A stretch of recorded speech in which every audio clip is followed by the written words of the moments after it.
Hi everyone, it's Natalie here, and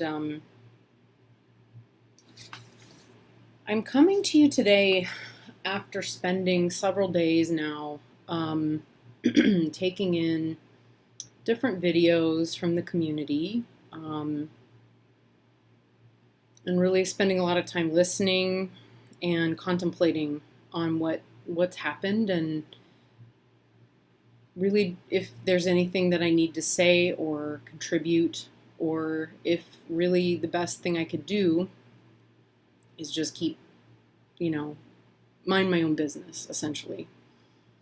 And I find it really hard to mind my own business sometimes, the way that we all do, I think. But especially when it comes down to people talking about pain, when they're in pain, when they're suffering, or when something's really bothering them, it's very, very hard for me not to listen or to turn away from it. And as I've listened to all of these different videos, all of the ones that are labeled, just to be clear, the ones that are labeled VR to the community, or VR, to this person or another person, about community cliques and friendships and so on. The overriding thing that I'm hearing, and that is regardless of who I'm listening to, right, within the community, whether they are perceived by one side of the community to be the enemy, really, or if they're perceived by another part of the community to be an enemy, it really doesn't matter. What I hear underneath what's being talked about is still the same thing. And that common thread that seems to run through all of these different videos is about belonging and finding belonging is one of the greatest drives and needs that we all have as human beings. And it motivates a tremendous amount of our behavior. Think about that for a second. The sense that we belong to a community, to a family, to the world, to a country, to a club, to a group. It doesn't matter. The brain is perceiving it very similarly. And when difficulties arise, as people, we have two very generalized responses that come up. One of them is going to be very familiar to us as fight, flight, freeze. Okay, so we either become argumentative, see also becoming defensive, defending our position, defending our actions, defending our inactions, defending the position where we stand,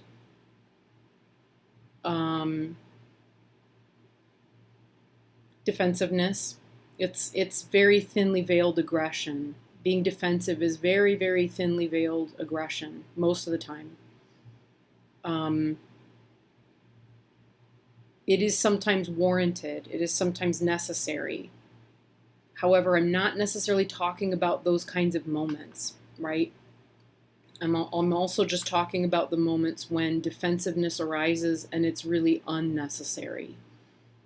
And it's arising as a reaction, right? That's a limbic system reaction. It comes from having something to defend, right?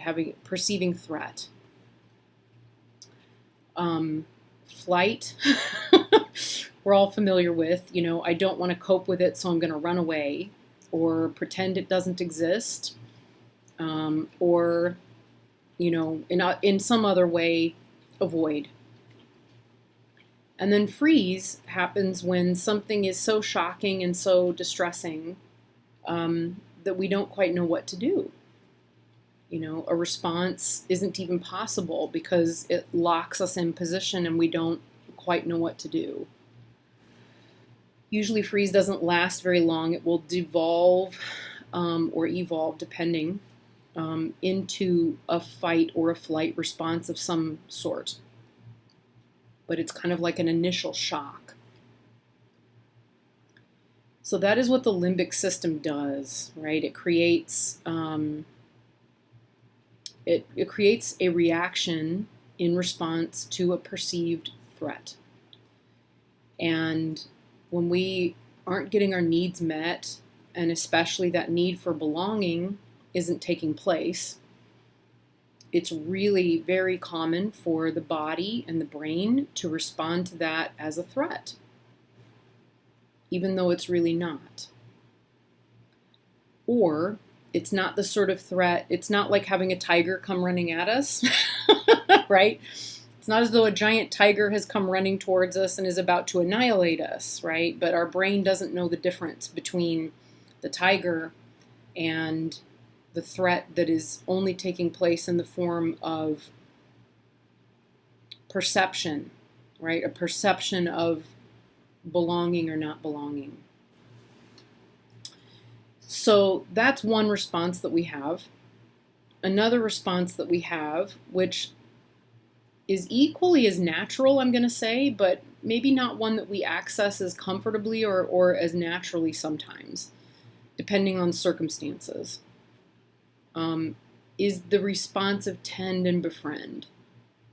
And it's a response that is outside of the limbic system, but not disconnected from it. So it's the kind of response that we might have as a result of empathy, because we can see that somebody is in pain, or we can see that somebody is hurting. And rather than responding with fear, or with our own fear, the reaction or the response is instead to reach a hand out and say, how can I help you? Are you going to be okay? Let me see what I can do to help.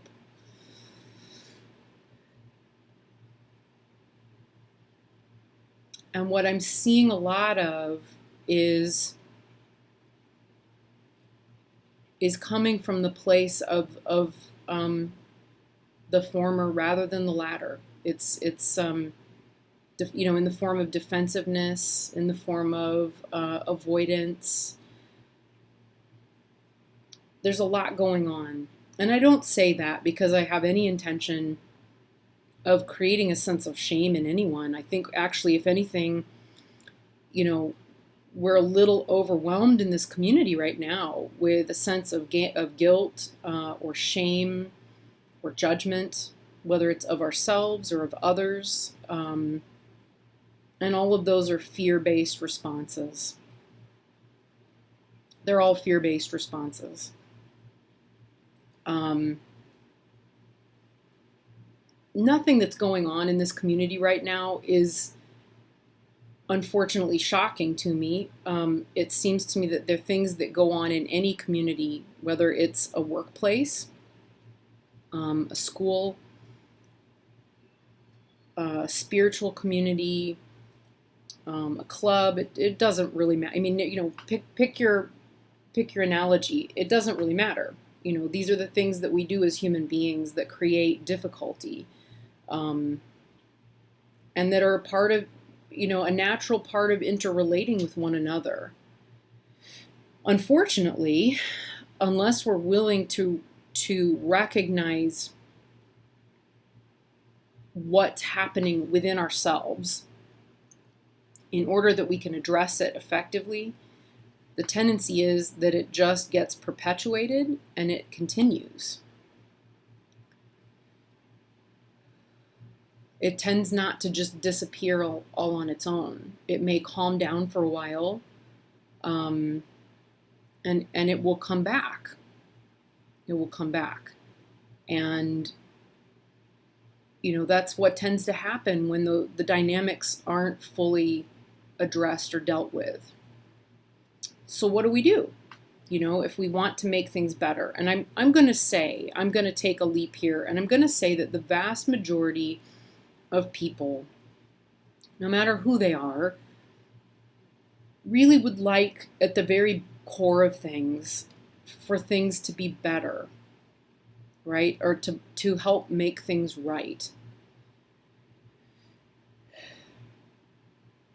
So I think we have to start from the place first of deciding whether that is indeed the case, or whether what we're really looking for is to find a sense of belonging through having someone tell us that we are right.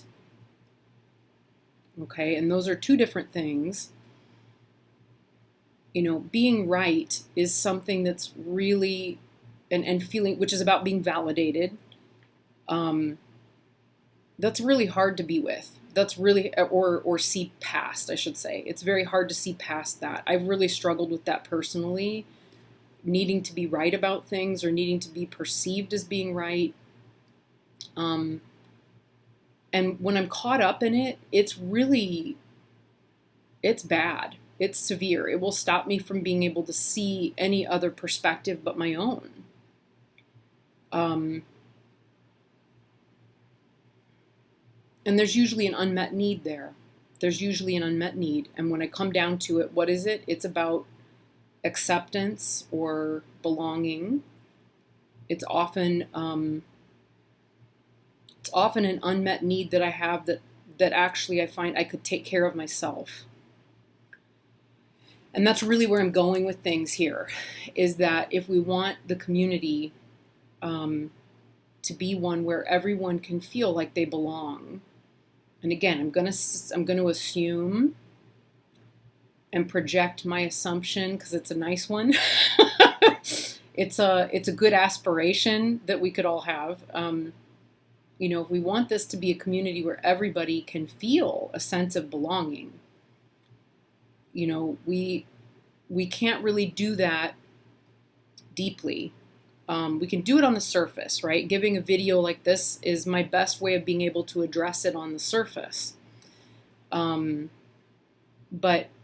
if we want it to happen on a much deeper level, the best way we can do that is through taking responsibility for creating that sense of belonging within ourselves first.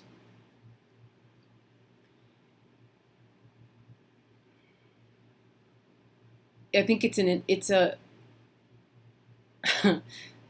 truth that is an inalienable truth that we all belong. We all belong.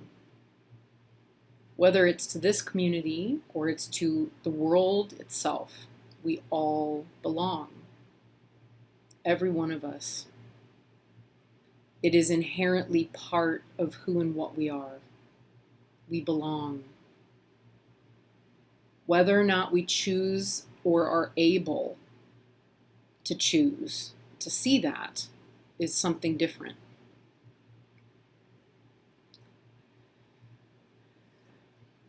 So I think what I want to say is, when you look at your own involvement as a part of a community, whether it's this one or any other community,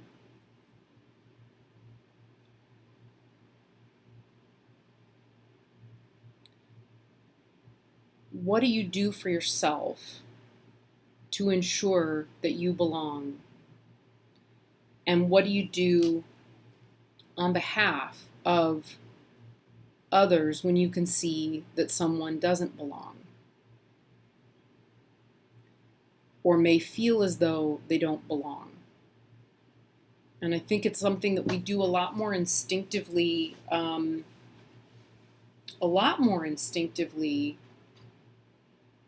in life, in person than we do online.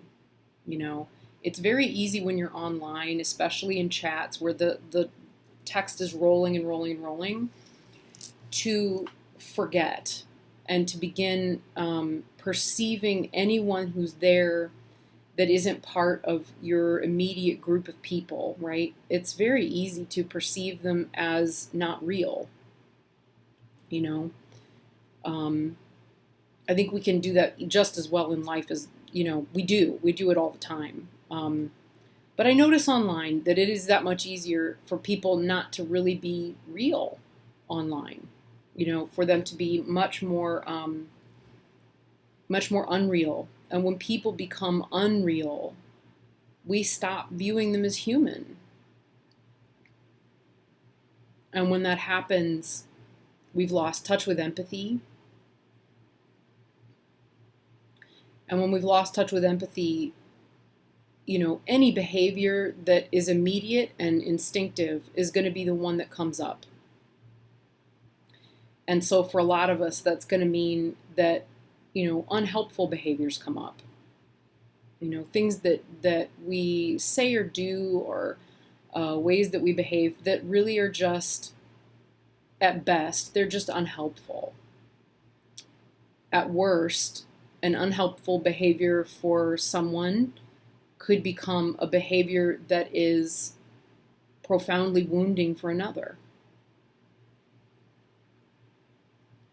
And really the only way to know the difference is through awareness and through an intention of staying aware enough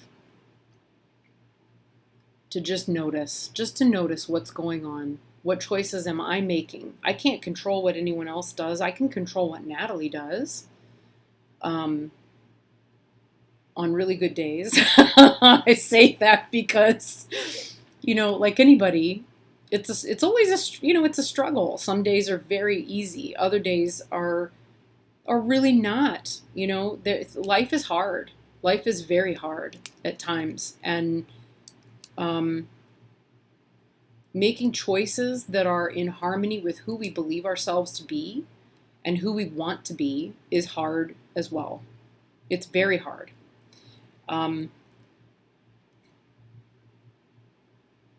It becomes, I think, especially difficult when you throw into that mixture excessive amounts of things like guilt or shame. And let me tell you, guilt and shame are so ubiquitous and sneaky.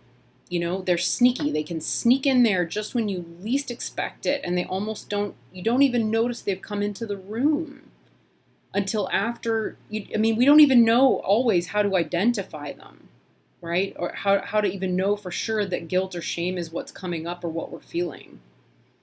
Often we don't notice it until it's too late. I think it's important to name what guilt and shame are there to do, because we experience them so much, and they are so dangerous when they're not managed well.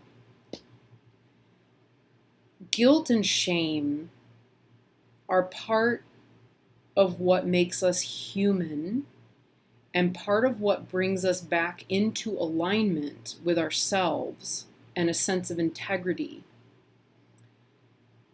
especially where empathy is concerned.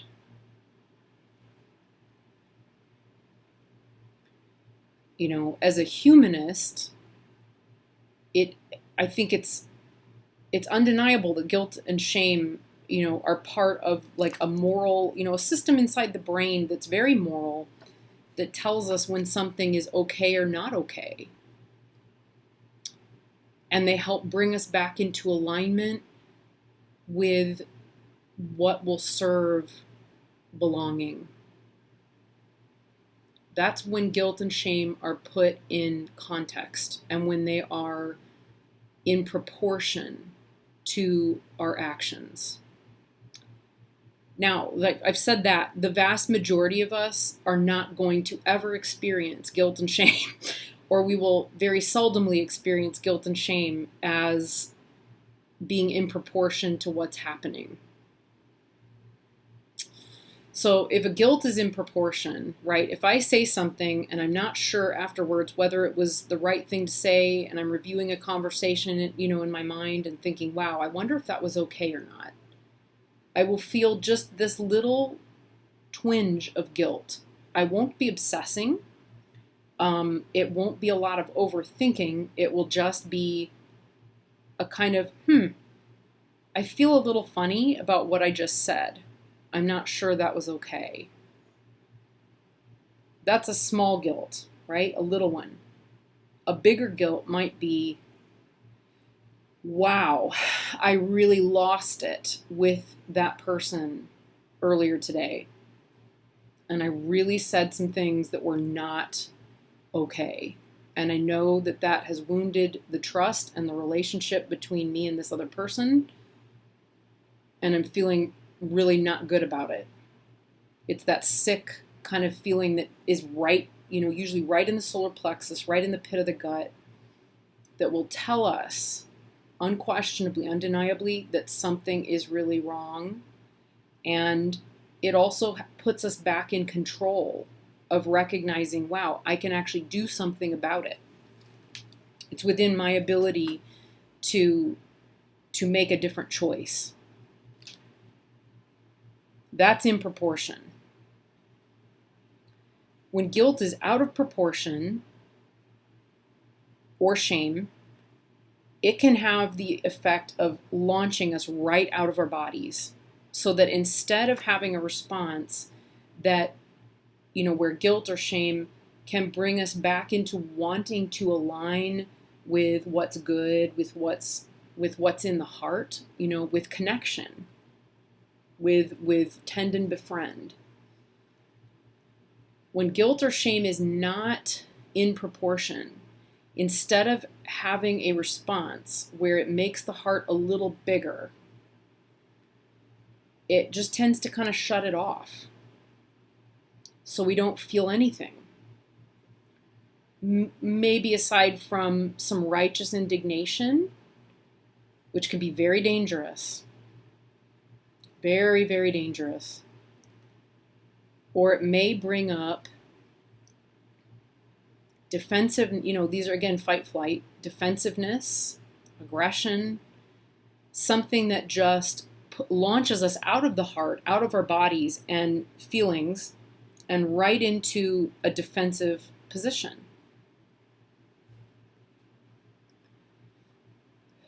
I'm aware this is going on a bit. I think I'll save other thoughts for a second video. So that's why I think what I'm trying to say really is take personal responsibility, because it's all we have. All we have is personal responsibility.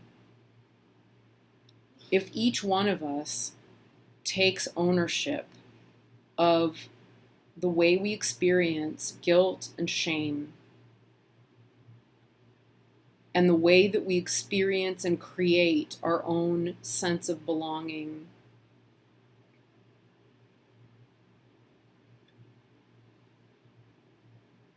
things can really shift. Things can really shift. I hope that for anyone who's watching this, and I wish this from the bottom of my heart, that you find this channel and this place to be one where you belong. Because I can tell you without any reservation that if you are here and you are watching this and you're hearing my words right now, is because you belong. It is because you are supposed to be here. And I want you to know that that extends to everybody.